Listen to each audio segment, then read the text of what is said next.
Right, welcome back to another video in our Basics of Glide series. Now, in the last couple of videos, we had a little bit of a look at how we can throw together a workout app. We've, created a database here. We've looked at how you can add relationships in various different fields. We've also looked at how you can then drag and drop various components to create, for example, a repeating data list or various different kind of variables displaying here. So now we're going to go ahead, take this a little bit further and start making this app properly interactive. We're going to be exploring workflows, and the two things that I'm going to try and achieve here are number one, the ability to kind of add a workout and have a new workout in here, and then number two, I'm going to add the ability to not only increase the reps but to then mark that workout as complete once a certain number of reps have been hit. In reality, what that's going to mean is we're going to be checking out different parts of CRUD methodology, in particular creating and updating data. Clearly we're already reading it, given we can see it here in the repeating data list. And I'm also going to be looking at a kind of fairly simple workflow to show you how Glide works on the action side. Now, if you've been through the no-code fundamental pillars, which hopefully you have, then you'll probably have seen Glide's workflow component, or its actions as Glide calls it. You have seen that indeed in action before, because it's what I use to demonstrate workflows in that pillar on demo videos. You'll also hopefully have watched our lesson on CRUD methodology, and you'll understand what I'm talking about when I talk about create, read, update, delete. If you haven't, it's worth checking them out. If you have, don't worry, a lot of the stuff that I showed you in that particular video is going to be kind of different to what we're doing here. So, stick in and hopefully you'll find a few new things out about how Glide works. So, we're going to start by adding a new workout, and thankfully Glide makes this pretty simple. As I've mentioned before, this is a repeating data list, and whenever you've got a repeating data list in your app, Glide, if I go here on the options and hit edit list, Glide always has this section here where you can add a form. And immediately it's going to let me click allow users to add items. I can set conditional visibility, so when does this little plus sign show up, when does it not. But if I go click that, it's going to take me straight into a page that feels a little bit like one of those blank details pages, where I've got all these different options again that I can drag and drop to create the page that I want. Now we're going to do something fairly simple. We only really want to take the workout date and the specific exercise type. We don't really need much more than that. And so one of the things that we can do is on the left here, we can just grab a simple little date picker. And if I click that, it will come straight in. And because we've only got one date field in our table, Glide automatically figures out what we're trying to do and sets that workout date to be the column that the user's input is going to save to. So literally just like that, that's already done. I mean, I can set a default value. If I click the little, there's a word for that, I'm going to call it the three dots, but there is a specific word for it. I've got a little variable here that says today. Now clearly today, as you can see in the top right hand corner, is the 7th of April, and so that's going to remain here as well. And if I filmed this tomorrow on the 8th of April, again it would pop up with that. Whatever day the user's using this, it's going to show up as a default value. Now again, if I can click on the left here, and I'm going to select choice this time, and I'm going to pick something a little bit more interesting. So I've just hit choice. You can see on the left in the kind of navigation tree that it's clearly here, although it's not on the screen. And the reason for that is you've got to actually go ahead and set it up first before it will show up. So on the right hand side here, I've got this item that says source, and then it says sheet. And if I click on that, what it means by sheet is the different database tables. Remember, Glide used to be based entirely on Google Sheets, and therefore most people using Glide are going to expect to have a Google Sheet rather than a database table the way that you or I might, given that we've talked about database tables in other no-code lessons. And so whenever you see sheet, it just means table, and I'm going to pick exercises. Now you might be wondering, why did I not pick workouts? Well, the reason is, in this section I want to let the user pick chest, legs or arms based on what we've got in this little exercise part here. Those options aren't actually available in workouts. It's all pulled through from exercises, and therefore if I want to let the user choose, then I've got to do that. Now I just get a quick little bug here. When I go from database back to here, it makes the screen black for some reason. I'm on Safari. Safari's always buggy. That's probably the issue. So what we can do here, essentially this is giving the user a multi-select field. If you looked at the UI and UX components pillar, then you may recognise that. And essentially we've got the values, i.e. what are the actual real pieces of data the user can select from. And then we've got the almost what does the user visually see. So you can set those as two different things. If you wanted to have one list of values for a user to pick from, but then a different list of what they actually see, then you could do that. Imagine you wanted them to pick a value between 1 and 3, and you wanted to send the actual number because you're going to do some sort of math, but to the user you wanted to display the full word 1, ONE, 2, TWO, so on and so forth. Apologies for spelling the numbers, just trying to make clear what I mean. I'm sure you can spell that. But so you can essentially save another column in your database that's got the real display data and do that if you want. Thankfully, in this case, we want the user to pick chest, legs or arms, and that is also the value that we want to save to the database. Therefore, I'm going to make type the same on both. And if you remember, type is just what we're calling day here. It's what's the type of workout? Is that a chest workout, arm workout? Day type, it just kind of means the same thing when you're talking about exercise, or so I'm told. And again, really that is all that we need to set up here, because again, Glide has identified that the bit that we're trying to then save that data to is exercise type. If I wanted to save that to something else, I could specify it here, but it is what I'm looking for. And again, you could pick a default value. I'm going to leave the default value as blank. Really just because if the user's not going to pick it, then I don't really want to select it for them. Again, you've got conditional visibility here. You can also filter the different items, because technically that's a list of data that shows up when a user clicks this. Let me just show you how it looks. Whenever I click this and I get to select these options, then it's technically a repeating data list there, and so therefore I can pick all the usual favourite defaults like filter, sort. And there's all sorts of other cool and interesting stuff you could add here. You've even got some little special values here that will bring in stuff like, for example, the user's email and that kind of thing. Some of these will be hidden, so if I want to bring the user's email in, I can automatically save the user's email, the current logged in user's email, to the owner field without them actually having something to select. Similarly, I can do that with today's date, the unique identifier, etc.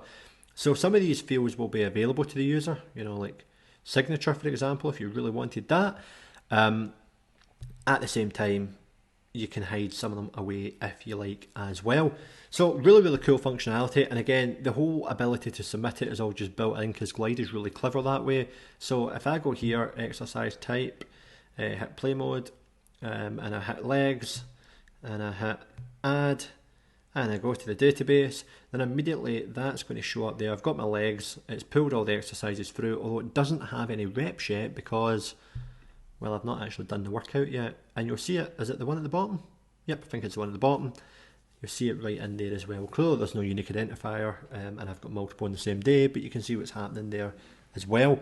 So that is how you add a new record to the database. You could make that as simple as or as complex as you like, depending on the data you're capturing. Clearly for us it's pretty simple. Let's now look at how you can update data. So I'm popping back into my details view. So this is a specific workout, and I've got first exercise, second exercise, and as I go through each one, I'm maybe starting this one because when we did our previous database we put some dummy data in. So let's start here where we've got no data yet. So on the left hand side, I'm just going to come in and create another component, and one of the ones that I can do this time is an input a number entry field. So Glide will call it an entry.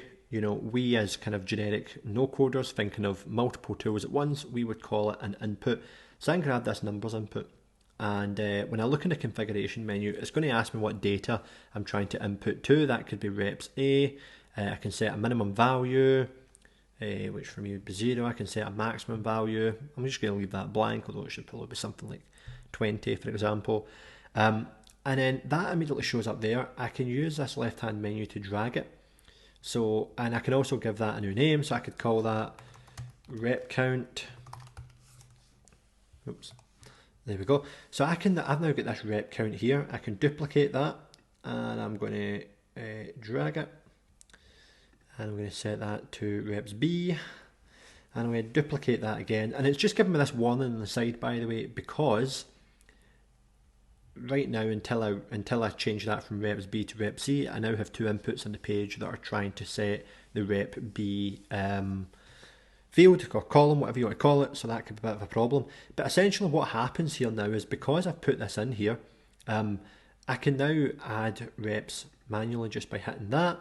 And if you go and look in the database, corresponding, it will just, you know, it's incremented up by 4. I could do, all right, bring it back down to 2. And again, if I look at the database, it's back to 2. And you'll see that effect, you know, clearly in the other ones. We've already saved some stuff like, 30, 20, etc. And we pop in here, then you've got 15, 30, you know, 20, yada, yada, yada. So that is, you know, I mean, it really is as simple as that. It doesn't get much easier, really, does it? You know, that is just simply how you can update data. And the thing I really, really like about Glide is clearly you can play with it and build it at the same time. So I can just check that works immediately. You know, I'm literally just hitting reps up there in front of you and it's showing up 233, 233, 234, etc. I really like this about Glide because it means it's so quick to test stuff, see if it's working. You don't have to go through that whole rigmarole of, you know, publishing something, checking it out. You've just got it immediately. So now that we've created data, now that we've updated data, let's look at the last and most powerful part. Now I added this button in here earlier. It said save workout. When I put it there, I wasn't quite sure what I was going to do with it, because one of the things that happens here it clearly is whenever you use those input fields, Glide saves the data directly to the database. So you don't really need to add another button to actually make sure it's saved. You could do that because on the actions menu here, you have an option that says set columns, and set columns basically means change the data in this particular row of data on the database table. So you could update it manually if you want to, but you don't really need to because Glide, you know, does it for you. So we're going to do something slightly different with that then. So as I say, you've got all these default actions, right? You can play sounds, you can send emails, you can dial a phone number, whatever you want to do. And some of them, by the way, are really useful on a mobile phone. You know, if you want to actually just have a button that somebody can phone somebody, well, then this is going to be the action to do it. But if we're going to create new action, then Glide will actually let us go drag together, drop together various different bits and pieces to kind of do more or less whatever we want. Now this functionality is really, really new, so it's fairly limited at the minute. I expect it's just going to keep growing and growing, but actually when you really get in and start to dig in and understand a lot of the options, this is really, really powerful. This can do a lot of stuff. You've got your CRUD, you know, there's add columns, there's set columns, there's delete row, etc. So you've got your CRUD options there. You can navigate the user around the app, you can send emails, you can use webhooks, believe it or not, and of course you've got Zapier, which we'll cover in the next lesson. So what could we do with this? Well, for example, we could have an option in here to mark a workout as complete. And we could do that based on, let's say, if the rep counts for each rep is over 10. So I'm going to just add a quick field to my database because I don't have it yet. I'm just going to do, we'll call it workout status.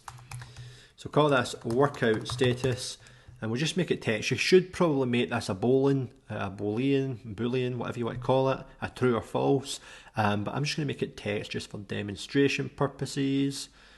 So we'll make that text, and we can just say, you know, this one's complete, and we'll leave the rest blank for now. So what we can then do is if we come in here, we go to our action, we hit create new action. Then what I'm going to do is create an action that says if the reps are less than 5 each, then you can't mark it as complete, but if they're more than 5, crack on, no problem. So you can clearly kind of come in here, you can edit this, you can delete that, you can create new things. But what you do is you hit action start, and you're always going to get your first action. Now what we want to do is we want to set the column, because what we want to do is set this current item, this current workout, we want to set the workout status as complete. You can add anything in there. If I wanted to change something else, if I wanted to reset the reps, I could do that, whatever I want to do. I can also use variables by clicking in here, and I've got lots of cool ones like user's email address, etc, etc. But you know, I'm just going to add the workout status. So we've got that, but hold on a minute, we don't want to mark it complete unless we've checked that the reps are high enough. So whenever you add your first item in here, you get this big plus right under action start, and that lets you add the coveted if statement. So when we click this, we're going to get a bunch of options. We can, for example, we can check reps A, we can say is it not empty, equal, etc. So I'm going to say if reps A is greater than 5. And I'm going to add another condition. And this pops you up a little bit of a warning around about visibility. Just to pause on this for a second, because it's something that you've probably seen now a couple of times in the video. Clearly Glide has various different bits of conditional visibility, i.e. you can hide an element, or you can hide various things based on certain conditions. And what Glide is trying to tell you here is, don't treat it as a way to hide sensitive information. When it hides visibility, a determined hacker, or not even a hacker, just somebody who is pretty technical and knows what they're doing, if you use conditional visibility to hide text or a password or something on the screen, then somebody is going to be able to find that. They will be able to find it and take it. So it's not a good way to keep information hidden. Glide does have other ways of keeping things private if you really need to, so don't worry, it is a secure app builder. Just don't use conditional visibility to do that. I'm going to hit don't ask me again, and it pops up here just because that is something you could be doing. Although we're not doing that, you could be using these conditions to affect visibility of something. Anyway, back to where we were. So we've just said if reps A is greater than 5, I've added another condition. I'm going to say if reps B is greater than 5, I probably actually want to make that greater or equal to, because we're just going to include 5. If you've done 5 of each, we're happy. If you haven't, we're not. So we do greater or equal to 5, and this is using and. You could select or. I want and personally, because I'm not saying, if you wanted to make it, as long as you do 5 reps on any of the, reps A, reps B, reps C, then you would use an or. But I want to make sure that they've done it on every single one of them. So I'm going to say is greater or equal to 5, and it's going to be an and. And all of these will work as an and, so include all of them, no problem at all. So now what we've kind of said is, essentially if you hit these reps, then brilliant, we can mark that as complete. And we can even send a wee message. You've got something down here that says send show notification, and that'll just pop up a wee message on the screen. We could just put, well done, workout complete, go eat some protein. So we'll do that. But then of course, what if they haven't created or they haven't finished the reps? What do we want to do next? Well, we probably want to hit the plus sign, because that then lets us do an else statement. So this is where you can start to create multiple tracks, because you can have as many of these as you like. I've got to obviously add a step in, but I can have as many of these else statements as we like. So we're kind of saying, well, if the reps are greater than 5, brilliant, set column, send a notification. But if they are not, then what do we want to do? Well, I think we just want to show a little message that says, not enough reps, work harder. And that's all. I don't need to put any more actions in there. I don't need to change the database. The user can just keep hitting complete and changing the reps until eventually this works. And again, if I wanted to add another else in there, I can do it. I can add conditions, etc. But let's stick to 2 for now, and we'll go from there. So I'm just going to give this action a name. One tip, be really, really careful here. If you click away from this, you're going to lose your progress, so make sure you save it often and regularly. I'll call this, we'll just call this rep counter, or yeah, that'll do. We'll hit save. So let's put this in play mode. And again, by the way, I could go to the publish, I could grab the QR code, I could do this on my phone if I wanted, but it's easier just to show you here. It's nice and quick. So we've got 2, 3 and 4. That shouldn't hit the condition. Let's hit save workout. Not enough reps, work harder. Well, let's try that again. Nope, nope, nope, nope. And I've clicked that several times there in case you couldn't hear that on the mic. Alright, well let's see what happens if we put this to 5. So we've got one of them as 5. Does it work? Nope, because not all of them are 5. Alright, let's put all of them to 5 and see what happens. 6 will do as well. Save workout, and it says well done. Workout complete, go eat some protein. Done. Easy peasy. And I think we added something as well that should mark that as complete, and there you go, it's showing up as complete on the database. I wasn't sure if we'd added that yet actually. There are a couple other wee things you can do there, by the way. If you want to edit that action, you could make it kick the person back out of their workout. Lots of just little things you can do, like go back there. Nothing to configure really, you just do that, you hit save, and this time when I do a completed workout, it's going to push me back a page and hit me with a notification. So there you have it.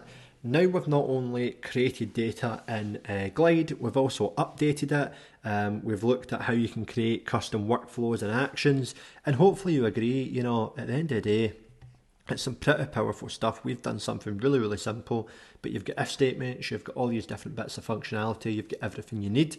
Now, in the next video, the last thing I'm going to show you really is just how you can take it one step further by connecting out to Zapier and external APIs to take advantage of various different APIs and integrations out there and power your app even further. Thanks so much for watching, and I'll see you again in the next video.